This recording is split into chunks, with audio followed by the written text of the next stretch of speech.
यो हो बहसको साथमा कामना सेवा विकास बैंक, प्रगतिको आधार कामना सेवासँगको कारोबार।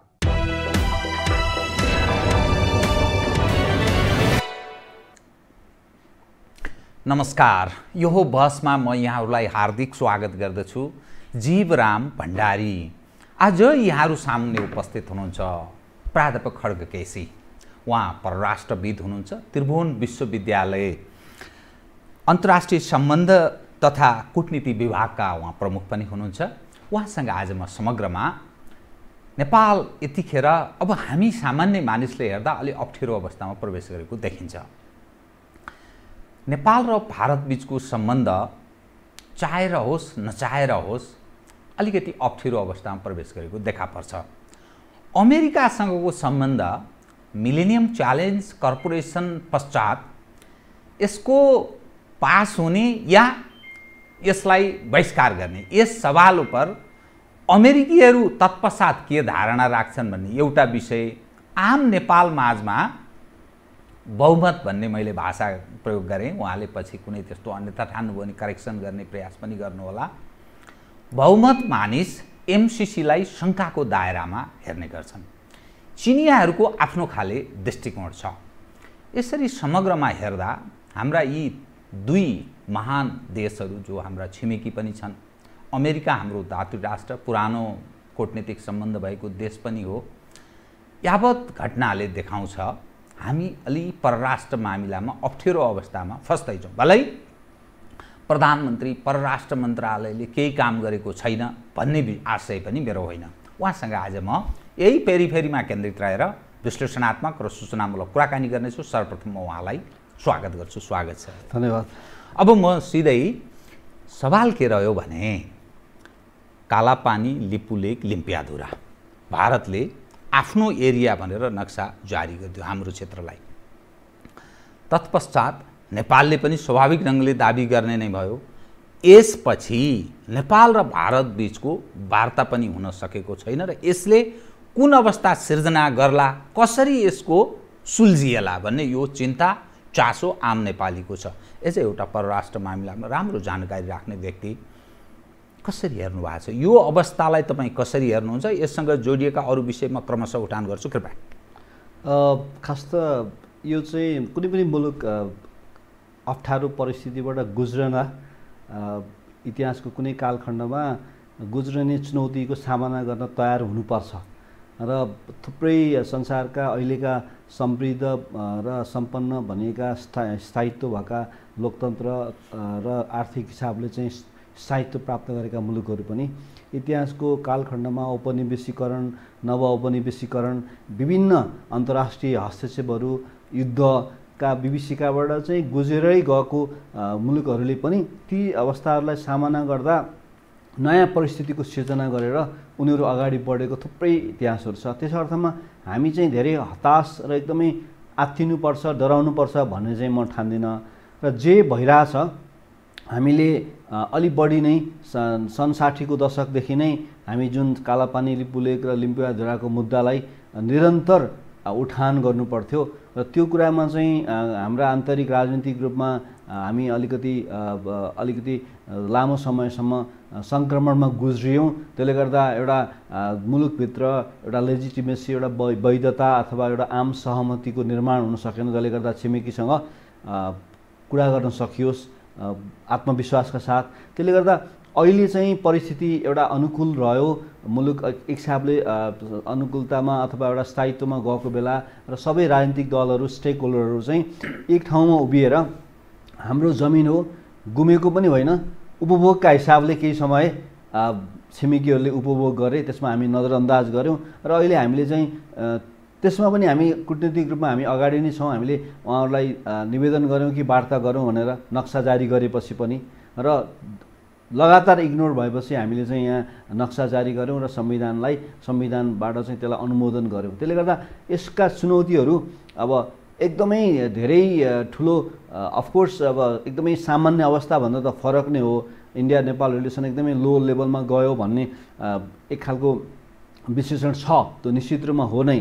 तर मलाई लाग्छ समस्या आएपछि समाधानको खोजी पनि हुनेछ र अहिले पछिल्लो दिनमा हिजो अस्ति भारतीय विश्लेषकहरू र इभन रक्षा मन्त्रीले बोल्नुभएका कुराहरू हेर्दाखेरि पनि तथ्य हामीसँग छ, तर उहाँहरूले अलिक सुगर कोटेड कुराहरू गरेर अलि बढी चाहिँ भावनात्मक कुरा गरेर हामीसँगको सम्बन्ध चाहिँ एकदमै ऐतिहासिक हो, धार्मिक हो, पारम्परिक हो भनेर भनिरहनुको पछाडि पनि सम्बन्धहरू त्यति खराब हुने स्थितिमा पुगेका छैन र डायलगको टेबलमा बस्न जरुरी छ र बस्दाखेरि चाहिँ अब इन्डियाले लुज गर्छ कि भन्ने आशंका पनि उनीहरूसँग भएको हुनाले नै अरू खालका कूटनीतिक र चाहिँ आलङ्कारिक शब्दहरूको बढी प्रयोग भएको देख्छु म त्यतातिर। त्यसले गर्दा अडिन सक्नुपर्छ हामी तथ्यहरूमा एभिडेन्सेसहरू प्रमाणहरूलाई चाहिँ सङ्कलन गर्ने कुराहरू कतिसम्म कहाँ पुगेको छ त्यो त हामीलाई थाहा हुने कुरा भएन। जहाँसम्म होला त्यो भएको कारणले गर्दा नक्सा जारी गरियो होला भन्नु अनुमान गर्छु म। त्यसकारण सम्बन्ध चाहिँ वार्ता संवाद कूटनीति नै अहिले पनि मेरो पनि अब त्यसैमा बढी जोड दिनुपर्छ भन्न ठान्छु र अप्ठ्यारो वार्ता संवाद कूटनीति र त्यसमा चाहिँ अफिसियली इन्डियाको अब मिनिस्ट्री अफ एक्सटर्नल अफेयर्सको स्टेटमेन्टहरू हेर्दाखेरि चाहिँ जहिले पनि त्यो कुरालाई पनि उनीहरूले जोडिरहेको हुन्छ। अलिकति नेपालले गरेको स्टेपलाई चाहिँ नेपाल अलि असर्टिभ भएको हो कि हामीलाई नटेड्या हो कि भन्ने खालको त्यो अनुभूति त्यो चाहिँ एक्सप्रेसनबाट आएको मात्रै हो।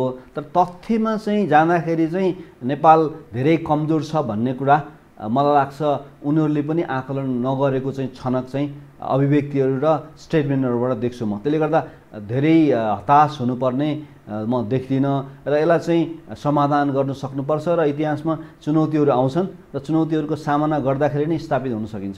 म अलिकति इतिहास डोर्याउँछु यहाँलाई। सन् 2008मा त्यो सडक निर्माण कार्य प्रारम्भ भएको रहेछ। महाकाली सन्धि पनि अब पुरानै भयो, त्यसबेला त्यस ढङ्गले महाकाली सन्धि भइदियो, त्यसको उद्गमको बारेमा खुट्याउने काम भएन। तत्पश्चात कोभिड-19 को यो महामारीको बेलामा उनीहरूले भलै त्यो काश्मीरसँग सम्बन्धित विषयलाई पनि अलिकति केन्द्रित गरेर नक्सा जारी गरे।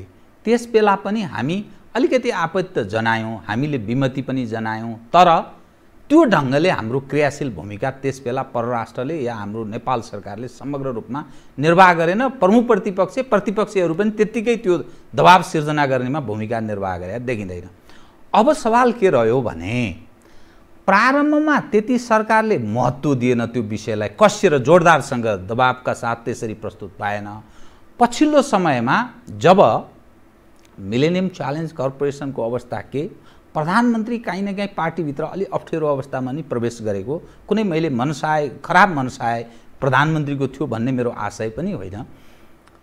त्यस बेला उहाँले त्यो भारतीयहरूको क्रियालाई प्रतिक्रिया स्वरूप त्यसरी नक्सा जारी भयो। अब सवाल के रह्यो भने एकातर्फ एमसिसी के हुने भन्ने एउटा स्थिति छ, अमेरिकासँगको सम्बन्ध अमेरिकीहरू पनि नजिकबाट निहालिरहेका होलान्। चीनले भन्यो यो द्विपक्षीय मामला है तिमीहरूको, यो कालापानी लिपुलेक लिम्पियाधुरा सन्दर्भमा भन्यो।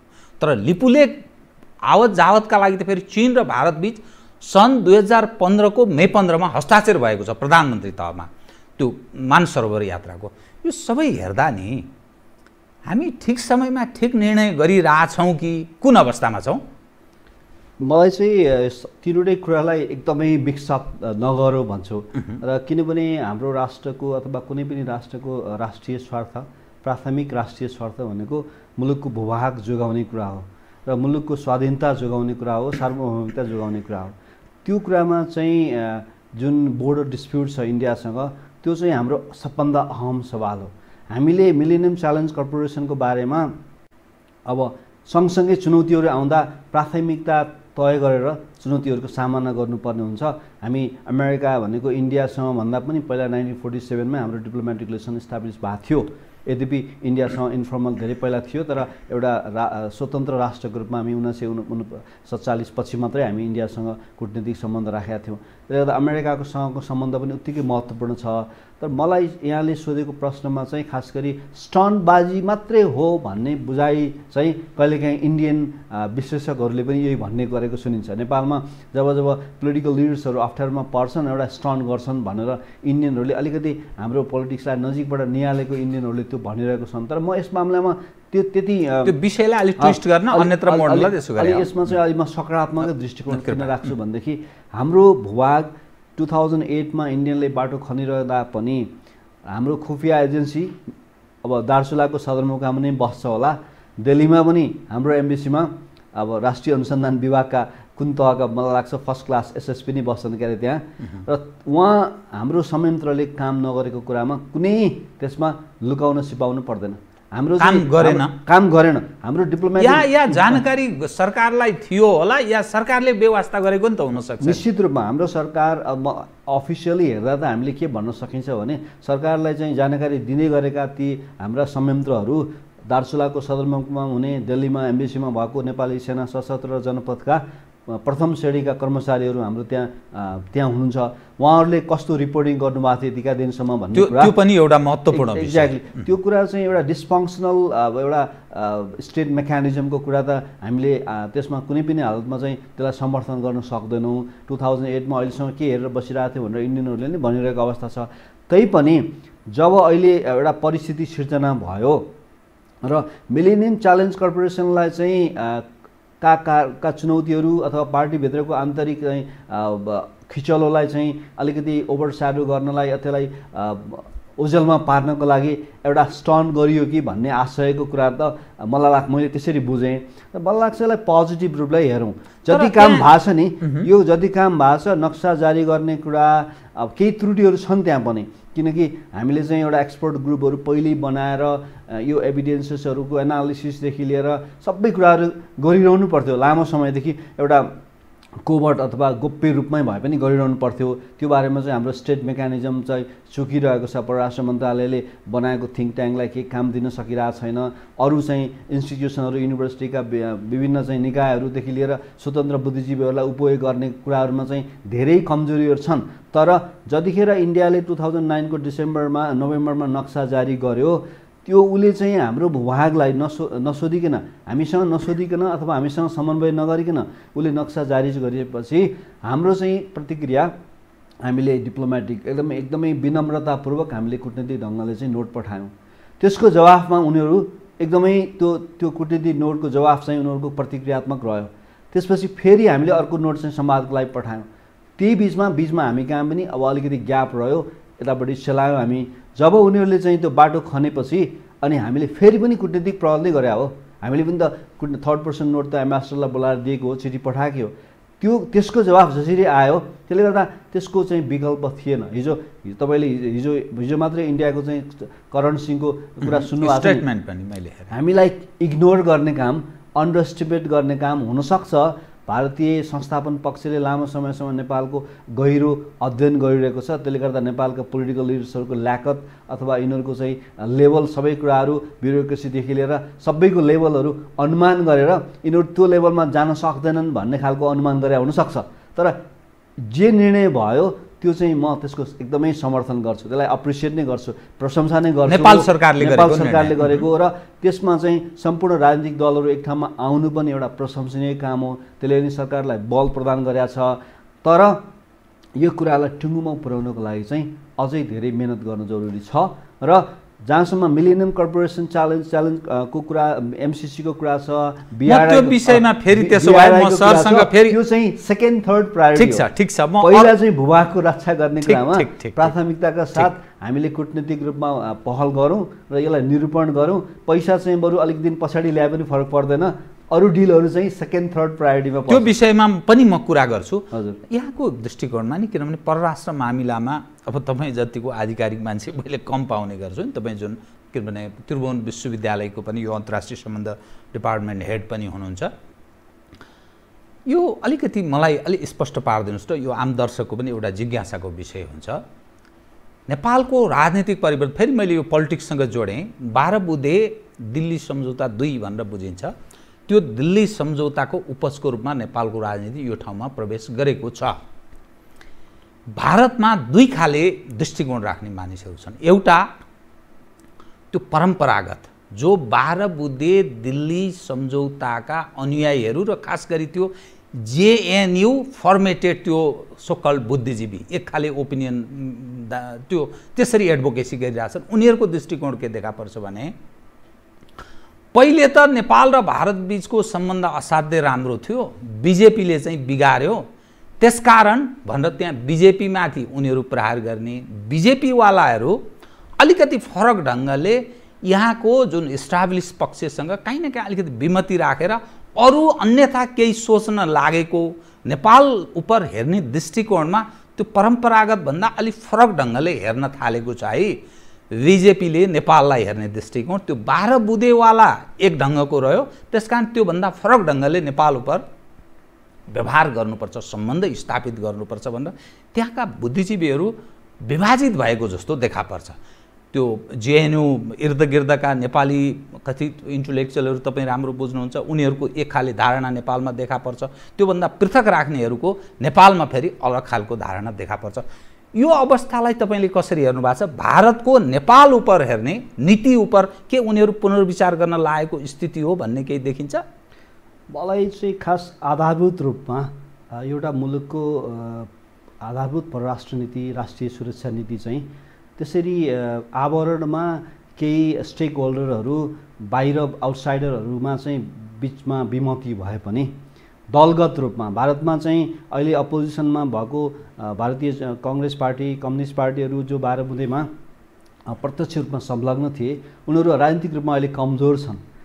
त्यति हुँदाहुँदै पनि कमजोर हुँदाखेरि चाहिँ बीजेपीलाई आक्रमण गर्नुपर्दा नेपाल जस्तो एकदमै असल छिमेकीलाई चाहिँ चिडायो, तिमीले 2015 चाहिँ नाकाबन्दी लगायो, अहिले पनि डायलगमा इग्नोर गरिरहेछौ भन्ने अभिव्यक्तिहरू हामीले अब राहुल गान्धीदेखि लिएर सबैको कुराहरू हामी हेरिरहेछौँ र बुद्धिजीवीहरूले पनि त्यो कुराहरू भनिरहेको सुनिन्छ।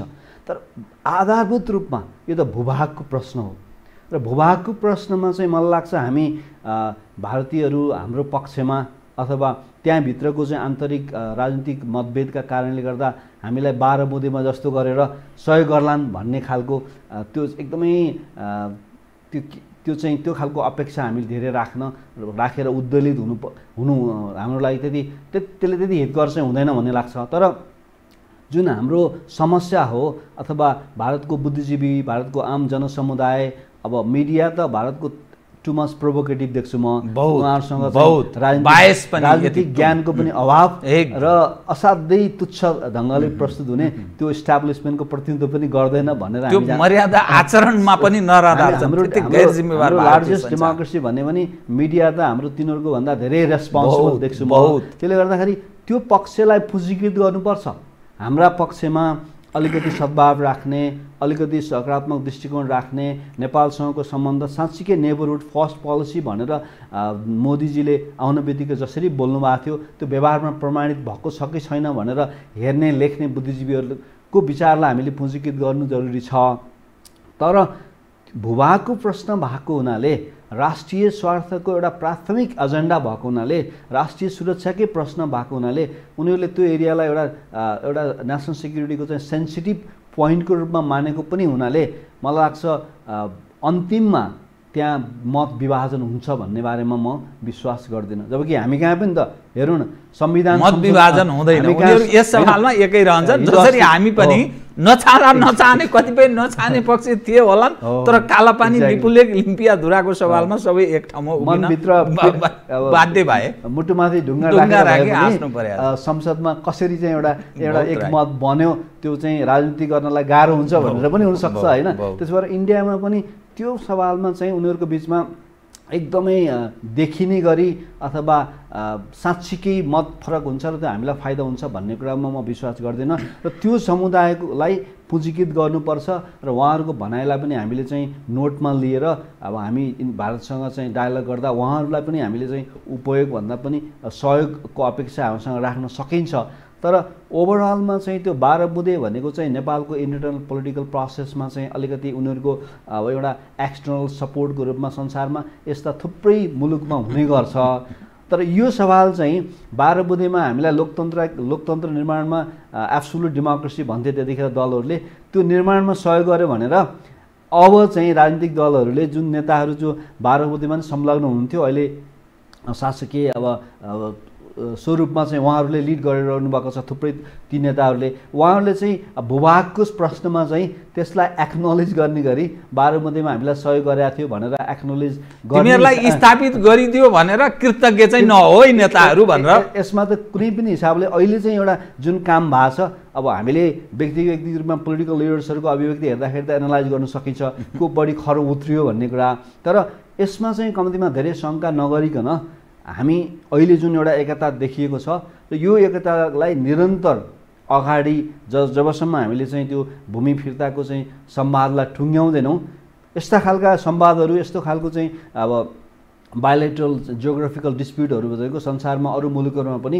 वर्षौँ दशकौँसँग डायलग भइरहँदा पनि निरूपण नभएका मुद्दाहरू पनि प्रशस्तै छन् त्यसकारण हामी एकदमै अब आजको भोलि नै हुन्छ भन्ने होइन हाम्रो यो मुद्दालाई निरन्तर उठान गरिरहनुपर्छ र यसलाई चाहिँ त्यो कुरा हामी अहिलेसम्म चुकेको मेन प्रश्न पनि त्यही हो र अब चाहिँ जुन एउटा राष्ट्रिय सहमति बनाएको छ घरभित्र त्यो राष्ट्रिय सहमति अब मलाई त्यति धेरै निरन्तर यो राष्ट्रिय सहमति यही ढङ्गले जान्छ भन्ने कुरामा हाम्रो जस्तो विकासोन्मुख मुलुकमा विभिन्न अवयवहरूले काम गर्छ कतिखेर भत्किन्छ कतिखेर प्रहार हुन्छ अथवा हामी आफै कतिखेर चाहिँ विभाजित हुन्छ मुख कतातिर फर्काउँछौँ त्यो कुराहरू चाहिँ विभिन्न फ्याक्टरले भूमिका खेल्छ त्यो त विकसित अमेरिकामा पनि त्यो देखिन्छ कहिलेकाहीँ पोलिटिकल लिडर्सहरूमा चुनावमा आउँदाखेरि विभिन्न दृष्टिकोणहरू आउँछ त्यसले गर्दा अब हामी आशावादी र सकारात्मक हुँदै एकताबद्ध हुँदै भारतसँगको संवादलाई उनीहरूले इग्नोर गर्दै गर्दा पनि हामी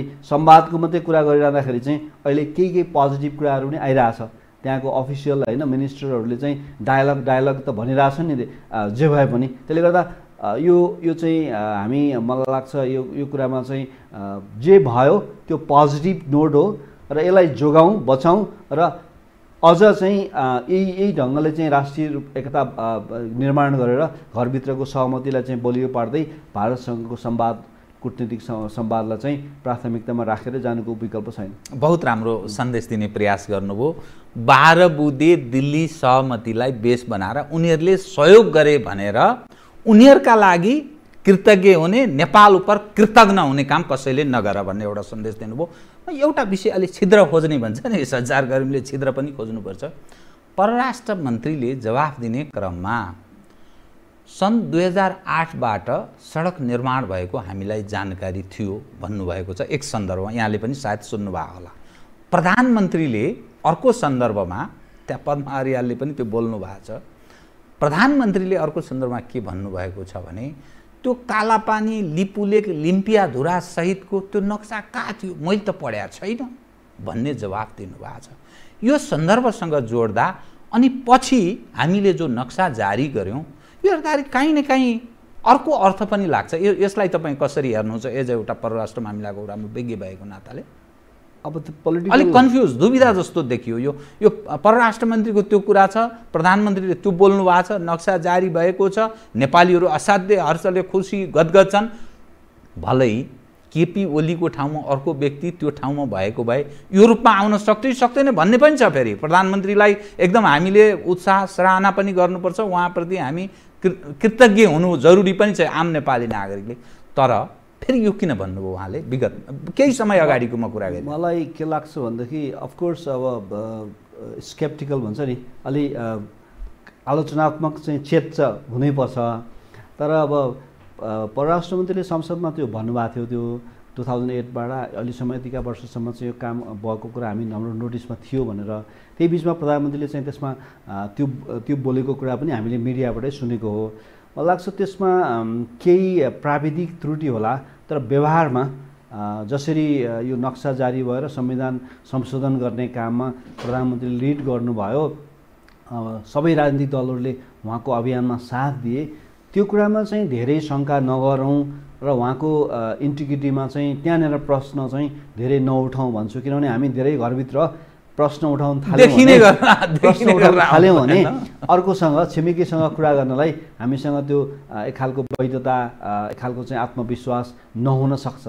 अहिले कम्तीमा प्राविधिक रूपमा र ऐतिहासिक तथ्य र प्रमाणको रूपमा हामी कतिको बलियो छौँ भन्ने बारेमा पनि अत्यन्तै अलि पब्लिकली कम बोलौँ भन्छु म।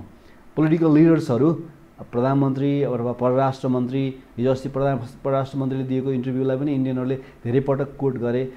त्यो मतलब के हो भने हामी नक्सा फेर्दैनौँ, किन भनेपछि वार्तामा हामी किन बस्ने भनेर इन्डियाको फर्मर डिप्लोमेटहरूले बोलिरहनु भएको छ।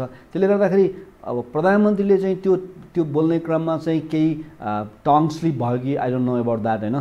तर जुन त्यो बोलिसकेपछि पनि नक्सा आएर संविधान संशोधनमा उहाँले एउटा लिडरसिप लिनुभयो, त्यो चाहिँ एकदमै प्रशंसनीय काम हो। त्यसलाई हामी जोगाउँ र त्यसलाई चाहिँ जोगाउँ यस अर्थमा कि अब त्यो फेरि अब इन्कन्सिस्टेन्ट नहोस्।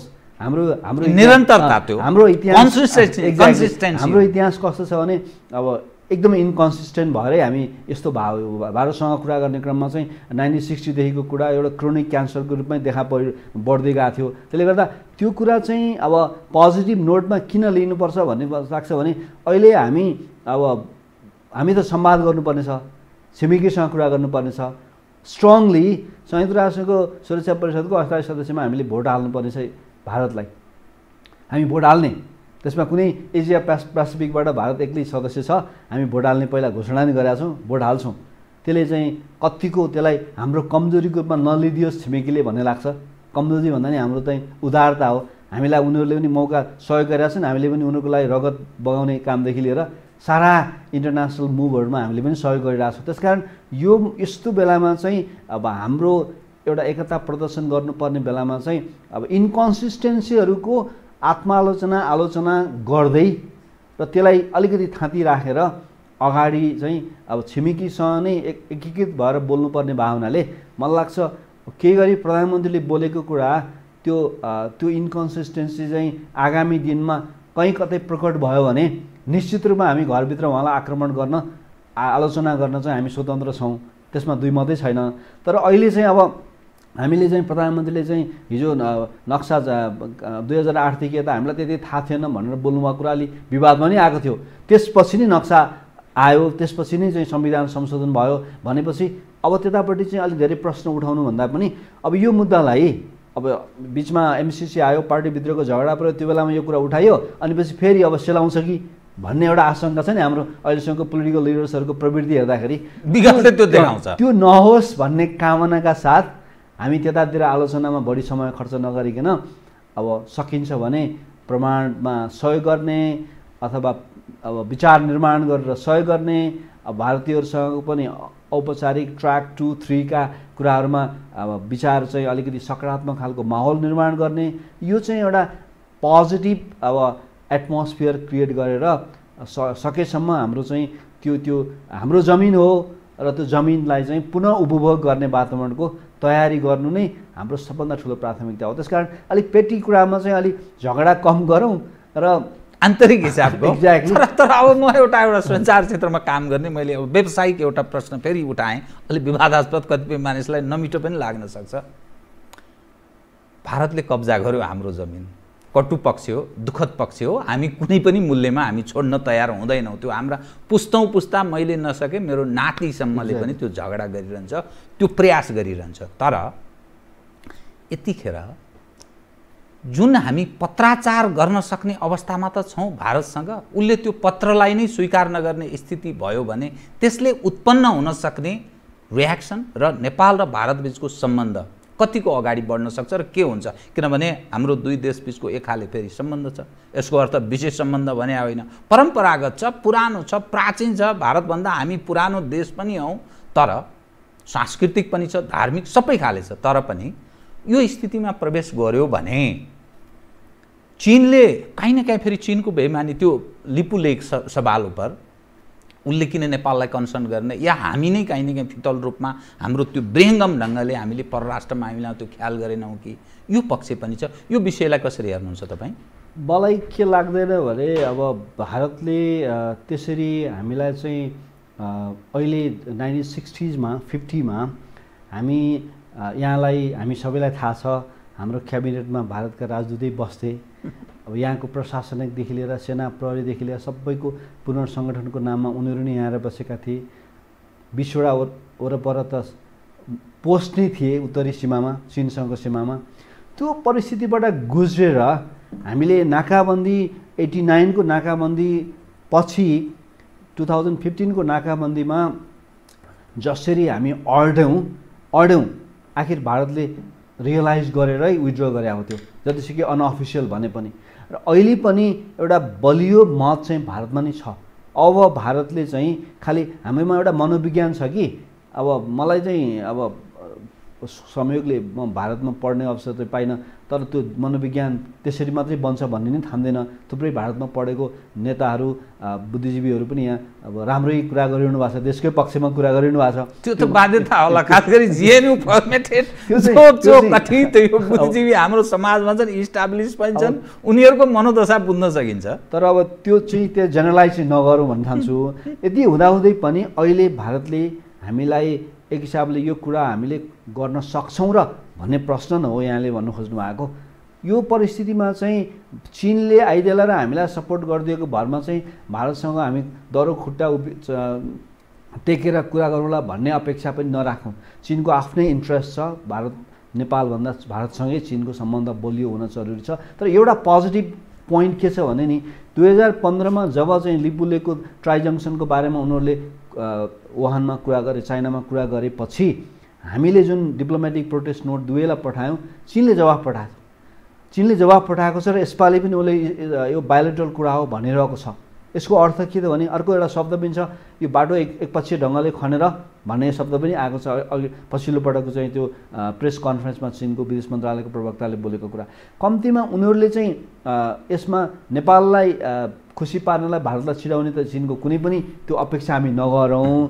जहाँसम्म हामी त्यो भूभागको बारेमा ऐतिहासिक तथ्यहरू, सुगौली सन्धि, त्यसपछिका हामीले गरेका समझदारीहरू, हामीले बोर्डरको बारेमा चाहिँ इन्डियासँग अब स्वतन्त्र भारतसँग नगरेका थुप्रै सन्धिहरू जुन हामीले बोर्डरको बारेमा कुरै गरेका छौँ, यो तथ्यहरूको आधारमा भारतले अहिले हामीलाई चाहिँ एकदमै 1960 को त्यो भारतको उपस्थिति नेपालमा जस्तो थियो, यसो हेर्दा नि भारतीय नेताहरूको, भारतीय बुद्धिजीवीहरूको अहिले पनि त्यो दिमाग चाहिँ देखिन्छ। एकदमै दुःखका साथ भन्नुपर्छ कि post colonial mentality Indian political leaders, bureaucrats, even स्कलरहरूमा नेपाललाई त कहिलेकाहीँ सार्वभौम सत्ता सम्पन्न मुलुक पनि होइन कि इस्ट इन्डिया कम्पनीको धङधङी त्यो निरन्तर त्यो चाहिँ एकदमै हिजो आज हरेक दिन हामीले इन्डियन लिडरहरूलाई काठमाडौँमा धेरै प्रमोट गर्ने चलन पनि छ। बेला मौकामा यहाँ भाषण त्यो त अहिलेकै शासकहरू बस्दा छन् नि, यसमा त शासक या प्रमुख प्रतिपक्ष मेरो त अब सम्बन्ध नभएर पनि हुनसक्छ, नचिनेको पनि भएर हुनसक्छ। जति इन्डियनहरूलाई यहाँ बोलाइन्छ, अब अहिले त अनलाइनमा धेरै टेलिभिजन अथवा एनजिओहरूले उनीहरूलाई स्पिकरहरू बनाइरहेको अवस्था छ। त्यसो गर्दा नि उनीहरूको सुन्दा यसो छनक चाहिँ त्यो आउँछ। तर हामी जसरी 1960-70s को बेलाको इन्डियाको नेपालमा स्फियर अफ इन्फ्लुएन्स प्रभाव क्षेत्रको रूपमा उसले आफ्नो एउटा मौजाको रूपमा नेपाललाई हेऱ्यो, त्यो नजरिया अहिले पनि देखिन्छ। तर हामी त धेरै अगाडि बढ्यौँ नि, हामी धेरै अगाडि बढ्यौँ। 2015 को नाकाबन्दी हामीले झेल्दाखेरि हामी स्थापित भएको थियो होला। हामीले संविधान जारी नगर भन्दा त गऱ्यौँ त, हामीले गऱ्यौँ, आखिर उनीहरूले विथड्र गरेर हेर्नु पर्यो। र अहिले पनि यदि हामीसँग एभिडेन्सेसहरू हामीसँग छ, त्यस कारणले नै भारतीय शासकहरू भारतको विदेश मन्त्रालयको विज्ञप्तिमा जहिले पनि डायलगको कुरा गर्दाखेरि एभिडेन्सको कुरै छुँदैन। त्यसले चाहिँ खालि इग्नोर गर्छ। यतापट्टि नेताले बोल्दा र बुद्धिजीवीले बोल्दा के हुन्छ भने हाम्रो रोटी बेटी भन्छ, द्याट्स एब्स्ट्र्याक्ट। त उनीहरूको कमजोर पक्ष यथेष्ट छ। यसमा हामी यो कुरालाई लिएर हामी अडिन सक्नुपर्छ। घरभित्र सहमति र कन्सिस्टेन्सीको जरुरी छ र लिडरसिपमा त्यो ल्याकत चाहिँ अहिले एकपटक यो प्रुभ भएको छ। यसको निरन्तरतामा प्रश्न चिन्ह त आउँछ नै। नेपालमा कतिखेर पोलिटिकल अब अपहिबल हुन्छ भन्ने कुरा ठेगान नहुन सक्छ। आन्तरिक गृह राजनीतिमा एकताको तपाईँले कुरा गर्नु, म यसै विषय फेरि जोडेँ है त। पुष्पकमल दाहाल प्रचण्डजी नेपाल कम्युनिस्ट पार्टी नेकपाको शक्तिशाली अध्यक्ष, कार्यकारी भनेर त अझ शक्तिशाली होला नि त, उहाँ केपी ओली भन्दा शक्तिशाली होला।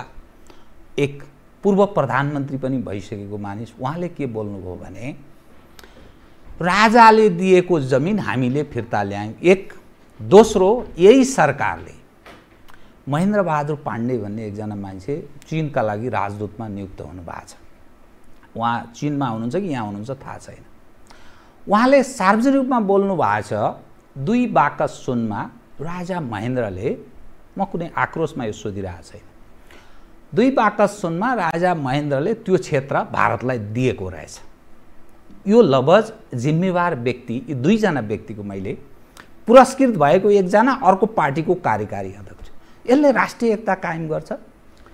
मलाई लाग्छ त्यही अघि मैले एउटा भनेको थिएँ, हामी चाहिँ कुनै राजकीय जिम्मेवारीमा भएको मान्छे होइन, हामी चाहिँ इन्डिपेन्डेन्ट। मैले एनालाइसिस मात्रै एज अ होलमा जो चरित्रका मानिस छन्, नेपालको राजनीतिमा हावी छन्, यिनीहरूले राष्ट्रिय एकता कायम गर्न सक्छन्। मैले एकदमै जोड्न खोजेको कुरा नै अघि मैले एउटा जोडेको थिएँ, हाम्रो पोलिटिकल लिडरसिपहरू र प्रधानमन्त्री, मन्त्रीहरू, हिजो प्रधानमन्त्री भएका मान्छेहरू सबै राज्यले उहाँहरूलाई लगानी गरेका छ।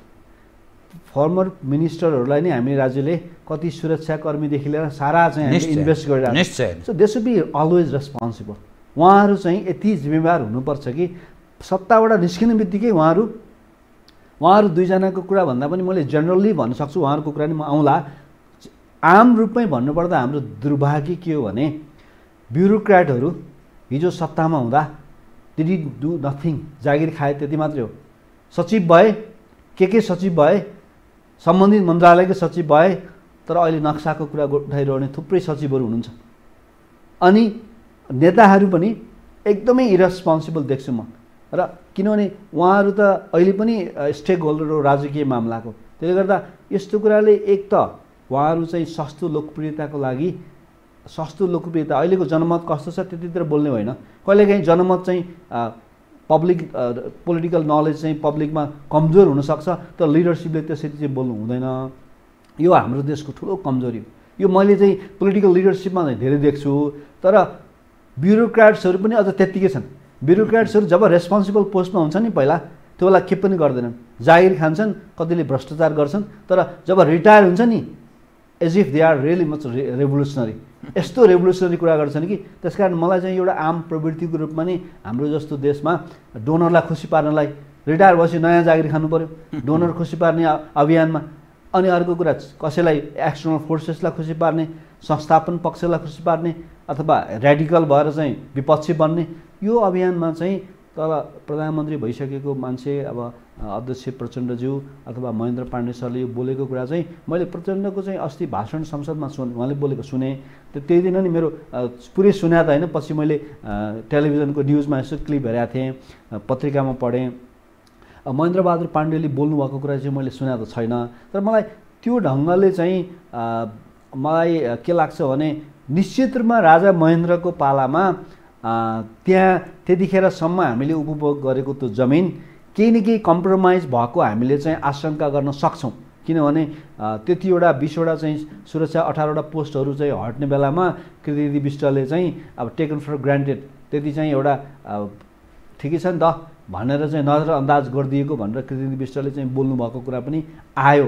र त्यो बेला चाहिँ 70s मा कृतिनिधि विष्टले चाहिँ मलाई हटाइदिई बक्सिए हुन्छ, केही कुरा आयो भने म चाहिँ पोस्ट चाहिँ हटाउने काम गर्छु भने पनि राजा महेन्द्रको इनिसिएटिभ नगएको भए सम्भवतः त्यो पोस्ट हट्थेन होला, किनभने एक्जिक्युटिभ सोभरेन अथोरिटी त राजा महेन्द्र नै थिए। त्यसले गर्दा उहाँको पालामा भएका कुराहरूलाई पनि पोजिटिभ कुरालाई अप्रिसिएट गर्न चाहिँ कन्जुसाइ गर्नु हुँदैन। त्यो बेला ठुलो ठुलो काम भएको छ नेपालको फरेन पोलिसीलाई डाइभर्सिफाई गर्ने क्रममा।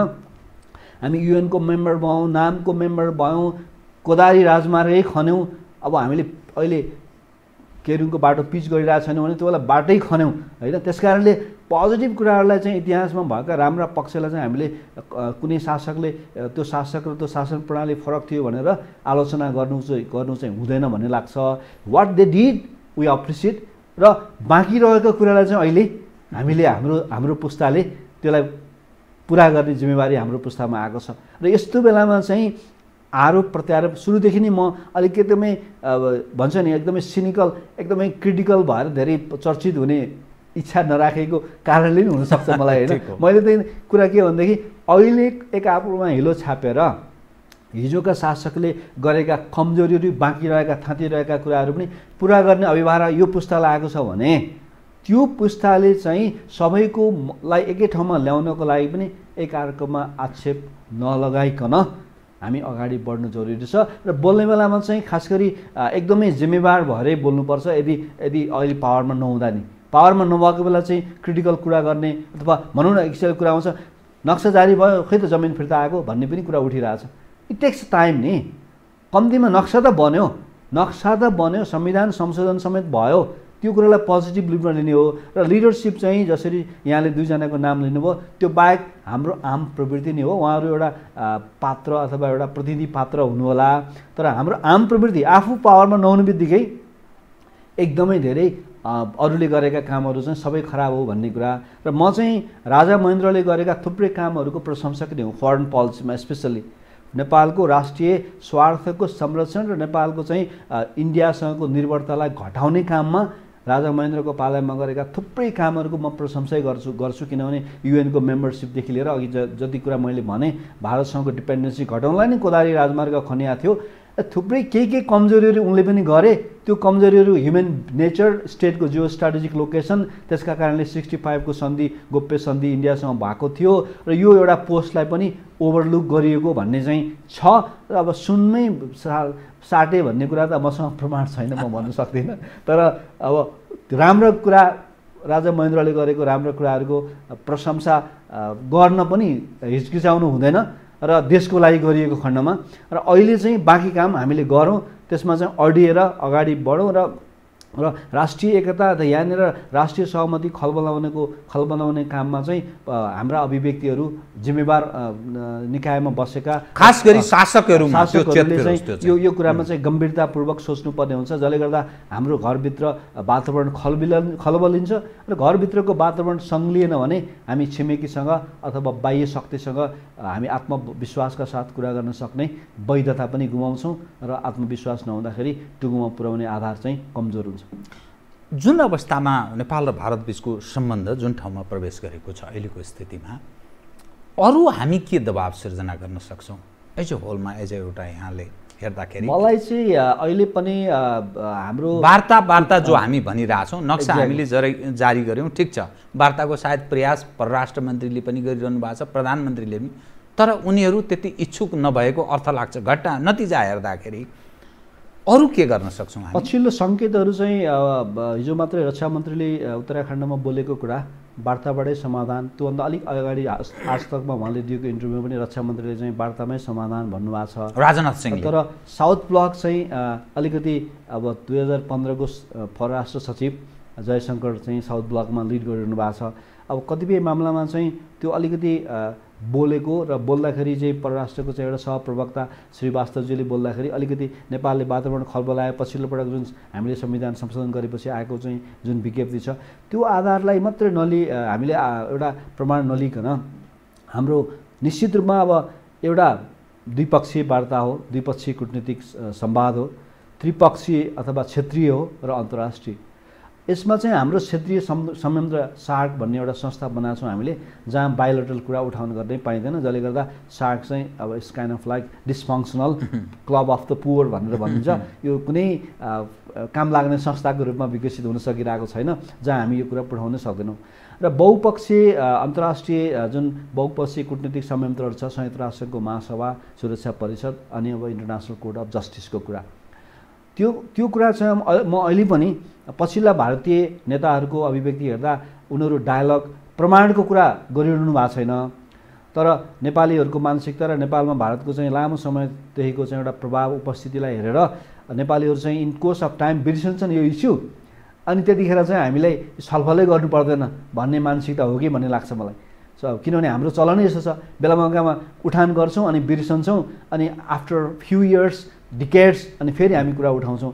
त्यो हिसाबले चाहिँ नत्र भने वार्ताको विकल्प छैन। र हामी अब मेरो विचारमा जुन इन्डियाबाट हिजो पनि करण सिंह अपोजिसनमा हुनुहुन्छ, उहाँ काङ्ग्रेस पार्टीमा हुनुहुन्छ, उहाँले डायलगमा नेपाललाई चाहिँ समयमा सम्बोधन नगर्दाखेरि चाहिँ यो स्थिति आएको हो भन्ने कुरा गरिरहनु भएको छ। त्यस अर्थमा चाहिँ फेरि अब नम्बर 1 पोलिटिकल लेभलबाटै एसर्ट गरौँ र सचिव स्तरीय वार्ताको कुरा हामीले 3 पटक 4 पटक हामीले पत्र पठाइसक्यौँ, डिप्लोमेटिक नोट पठाउँ, थर्ड पर्सन नोट पठायौँ। अब चाहिँ प्रधानमन्त्री तहमा नै एउटा कन्ड्युसिभ एउटा सकारात्मक माहौल तयार गर्ने गरी एउटा चाहिँ द्विपक्षीय टेलिफोन वार्ता गरेर भए पनि एउटा एउटा एउटा सकारात्मक चाहिँ अब हामी समस्याहरूको निरूपण गर्नलाई चाहिँ अब संवादको सुरुवात गरौँ है भनेर एउटा एक खालको कर्टसी कल चाहिँ आवश्यक पर्छ भने हामीले गरौँ बरु, मेरो एउटा प्रेस्क्रिप्सन। नम्बर 2, संयुक्त राष्ट्रसङ्घको सुरक्षा परिषदको अस्थायी सदस्यमा हामी छिटै भोट हाल्नुपर्ने छ भारतलाई। त्यो भोट हामी नदिँदा पनि भारत हार्ने त होइन, 2/3 मेजोरिटी चाहिन्छ। अर्को कुरा हामी भोट हाल्छौँ नै, हामीले विश्वासको वातावरण बनाउनलाई पनि भारतलाई नै भोट नहाल्ने भएको भए पनि पहिला हामीले चाहिँ हाल्नुपर्छ भनेर मत राख्छु म, किनभने त्यसको विकल्प पनि छैन। र अर्को कुरा विश्वासको वातावरण बनाउँदाखेरि कहिलेकाहीँ बियोन्ड द प्रोटोकल कहिलेकाहीँ कुरा गर्नुपर्ने हुन्छ, कहिलेकाहीँ बियोन्ड द प्रोटोकलका कामहरू पनि गर्नुपर्ने हुन्छ। त्यसले गर्दाखेरि त्यो कुरालाई पनि ख्याल गरेर भारतले भारतीय नेताहरूको अभिव्यक्तिहरू अलिक सुगर कोटेड भएको पनि हुनसक्छ। यो नेपालको सुरक्षा परिषदमा इन्टरनेसनल इमेजको कुरा पनि हुन्छ। भारत ग्लोबल पावर, रिजनल पावरको रूपमा भारत आउन खोजिरहेको छ भने अर्को कुरा भारतका पनि चुनौती छन्।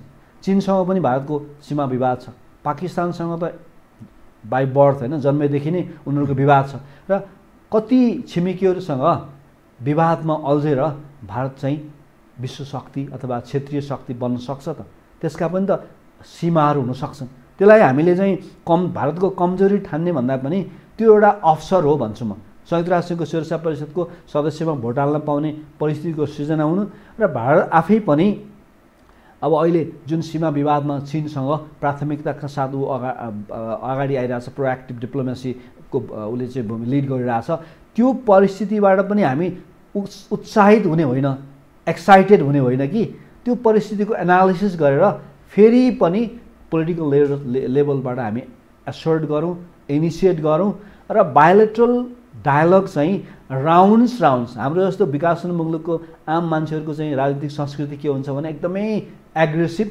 एकदमै छिटो परिवर्तनको अपेक्षा गर्छौँ हामी। र यहाँ भोलि संवाद भयो, एउटा संवादमा निष्कर्ष निस्केन भने वाट हि डिड, तिमीले के गर्यौ भनेर चाहिँ फेरि सडकमा जुलुस नारा लाग्छ। तर 1905 देखि जापान र रसियाको बिचमा साखालिन आइल्यान्डको डायलग हुन थालेको, हरेक वर्ष संवाद हुन्छ, 115 वर्ष भयो। र चीन, भारत र के अरे जापान र चाहिँ साउथ कोरियाको सेङ्काकु आइल्यान्डको झगडा चाहिँ उनीहरू पनि 1945 देखि अहिलेसम्म भइरहेछ।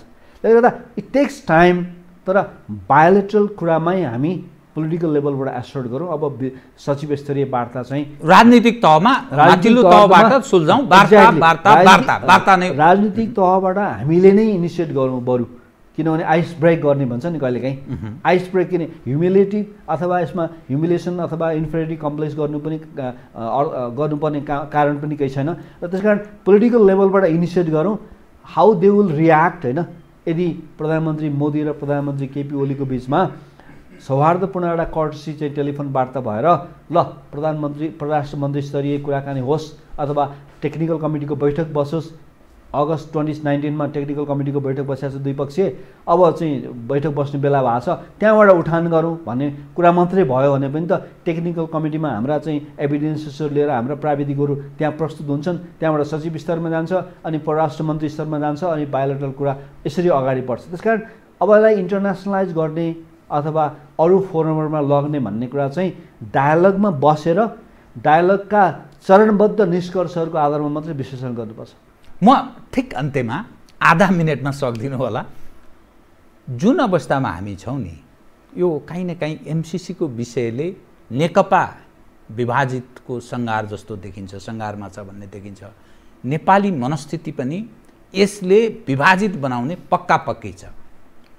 त्यसकारण एमसिसी यतिखेर थाँती राख्नु बेस हुन्छ कि, अथवा किनभने प्रधानमन्त्रीको कमिटमेन्ट छ, यही सदनबाट म एमसिसीलाई जसरी पनि पास गराउँछु, त्यो अमेरिकी कन्सर्न पक्षलाई उहाँले कमिटमेन्ट जनाउनु भएको छ, सार्वजनिकमा बोल्नु भएको छ। यो विषयमा तपाईँ एज अ कस्तो ठान्नुहुन्छ यो विषय? मलाई चाहिँ सुरुमा नै यहाँलाई मैले भनेको थिएँ, अहिलेको प्राथमिकता चाहिँ नेपालको भौगोलिक अखण्डताको प्रश्न भएको हुनाले घरभित्र एउटा सकारात्मक सहमतिको वातावरण निर्माण गर्नुको पहिलो प्राथमिकता हो। त्यसको लागि पार्टीभित्र समेत, सत्तारूढ पार्टीभित्र समेत विवाद आउने विषयलाई धेरै गिजोलिने गरी उठान गर्ने अथवा प्रस्तुत गर्नुभन्दा मेरो व्यक्तिगत धारणा भन्नुहुन्छ भनेदेखि एमसिसी चाहिँ पूर्ववर्ती सरकारले साइन गरे हो र हामी यसबाट यो देशको राष्ट्रिय स्वार्थमा, राष्ट्रिय सुरक्षामा, भौगोलिक अखण्डतामा र सार्वभौमिकतामा यसको असर कति पर्छ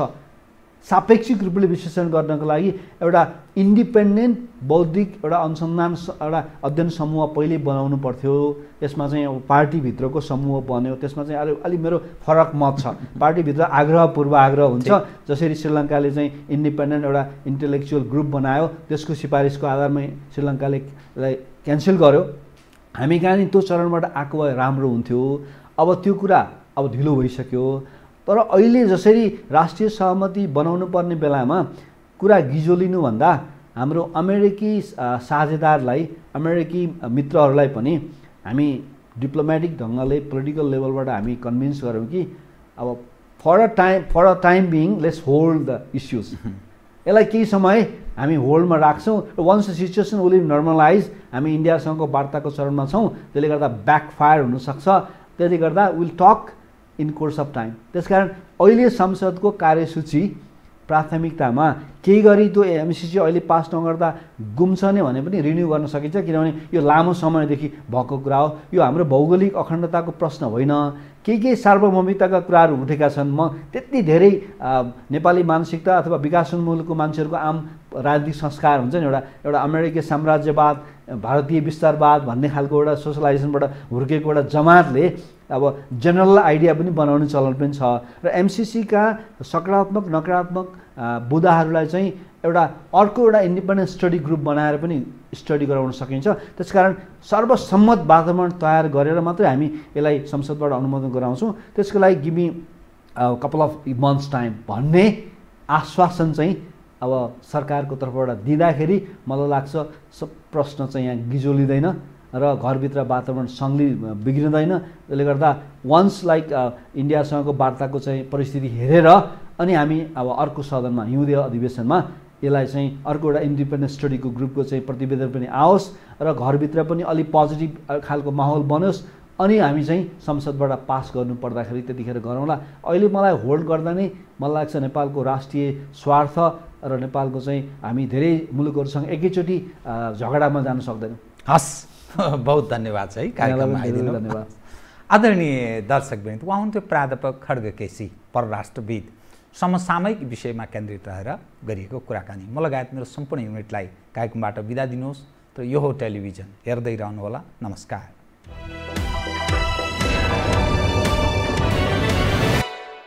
यो हो बहसको साथमा कामना सेवा विकास बैंक, प्रगतिको आधार कामना सेवासँगको कारोबार।